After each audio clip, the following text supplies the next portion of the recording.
site is almost a gateway to the city. It's the first part of the city you hit.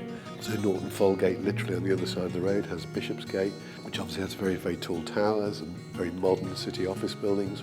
And then you go to the east side of the site and you've got one of the most historic Georgian streets in London.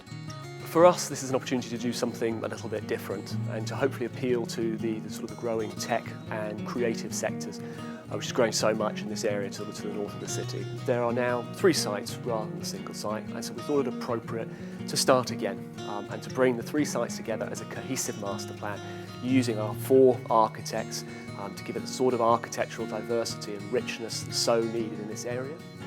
It's a natural thing to do in many ways, to have a conversation between different architects and designers, because just as the existing buildings all have different articulation, it brings a kind of authenticity, I think, to compiling a block with different identities.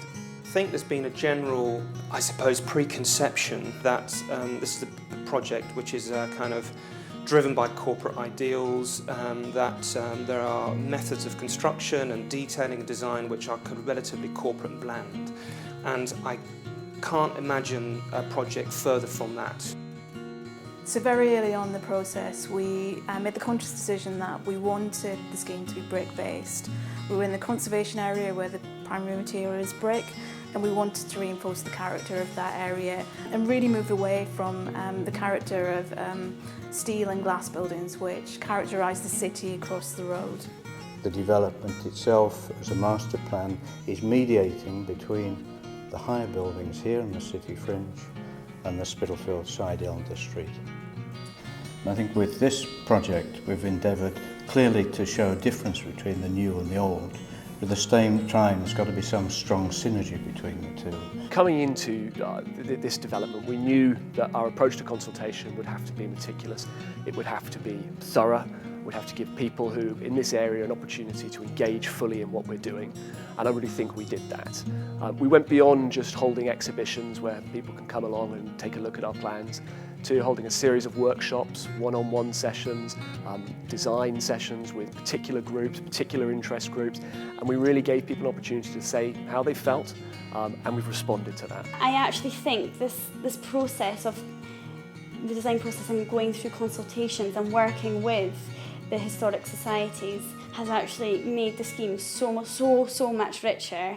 At the moment we're seeing a shortage of smaller space in the Shoreditch and Old Street environment, but really we're seeing an increased fixation in terms of focus on East London for any kind of creative talent. What we found is that 3,000 to 5,000 square foot floor plates on average cater for the lion's share of the SME community in London. Broadly that means businesses between 30 and 50 people. Because of the distribution of the buildings, over 70% of the scheme actually offers floor plates between 3,000 and 5,000 square feet, which we and the clients see as a real game changer because it helps to capture some of the people that are being displaced from elsewhere in Shoreditch. Tech City is already the biggest tech cluster in Europe and growing all the time. It's really important for East London, we think, that we support this community as a really critical part of economic development in East London. So we need more spaces to absorb businesses coming in, and that's really only good for the local community if it creates jobs and local young people can connect with those jobs. So it needs to be affordable, it needs to be the right kind of space for the SME tech community. It needs to be open co-working space, and it needs to be able to engage with the community around it. Blossom Street is going to create 2,650 new jobs. How can British Land connect up those opportunities with Tower Hamlets residents? We're investing in young people now so that by the time this scheme is completed, these people will have the skills needed to either apply for those jobs or be setting up businesses and asking for space themselves. British Land have delivered and then some, because it's one thing to encourage young people to aim for the stars from an aspiration perspective. They do that. It's another thing to encourage your suppliers to do what they can in terms of circulating vacancies. They've done that, but they've gone a step further. They fund boots on the ground, essentially. They fund a project manager, part of my team, who's there to ensure that local jobs are filled by local people. What's interesting about working with a client like British Land, they've clearly done their homework. They really understand what the requirements are of a local emerging economy, and this is being tailored to that.